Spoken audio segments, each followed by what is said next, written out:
Republicans sounding off in support of the deadly strike on a suspected drug vessel off the coast of Venezuela. Here with me now to discuss, CBP Senior Advisor Ron Vitiello. Ron, good to see you. Thanks for having me on.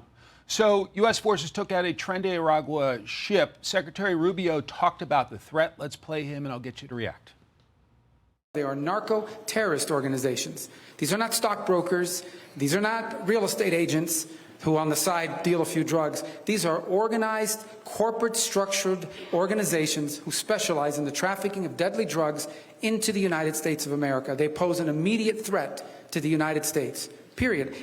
Vice President J.D. Vance says killing cartels is, quote, the highest and best use of our military.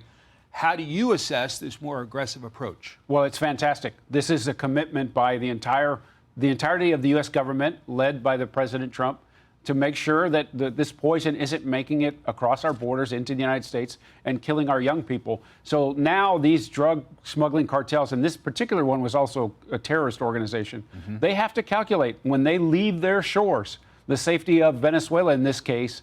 They have to calculate, are they going to be able to make it all the way across the ocean? That's going to increase their fees, that's going to increase their fear, and it's going to deter a lot of people from getting on that boat and sending that poison our way.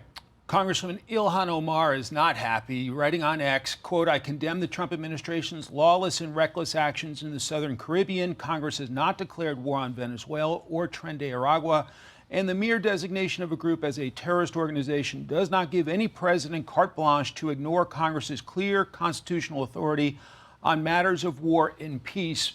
Virginia Senator Mark Warner also pushed back today. Let's play him, and I'll get you to react.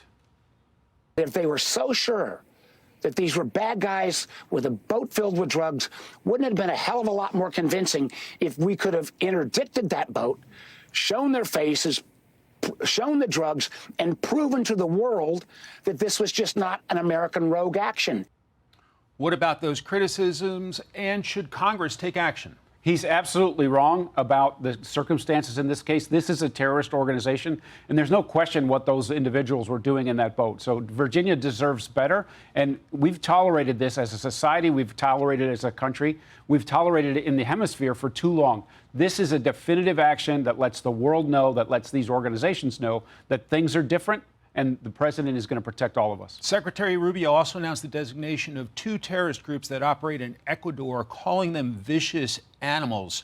How are those groups impacting the U.S. and trouble throughout the region? Well, it's another organized gang that preys on people, that sends poison into the United States. This designation allows the whole of government to look at them like we are looking at Tren de Aragua, to eradicate them from the United States and take them on in the hemisphere as well. Rubio says the United States and Mexico are better collaborating to fight illegal drugs and address illegal immigration on both sides of the border. You're the expert. What are the expectations? Well, the border's never been as safe as it is as we speak right now. Our own military, our own State Department, Health and Human Services, the Department of Justice, they're all doing a really good job in helping us control and patrol the physical border.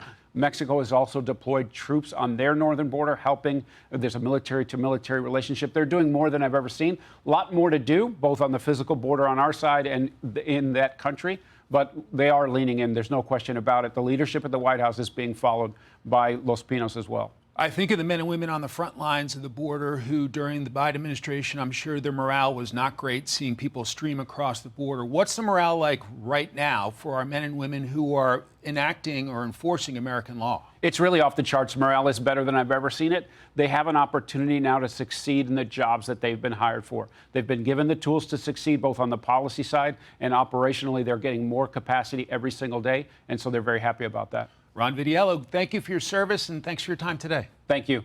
Click here to subscribe to the Fox News YouTube page to catch our hottest interviews and most compelling analysis.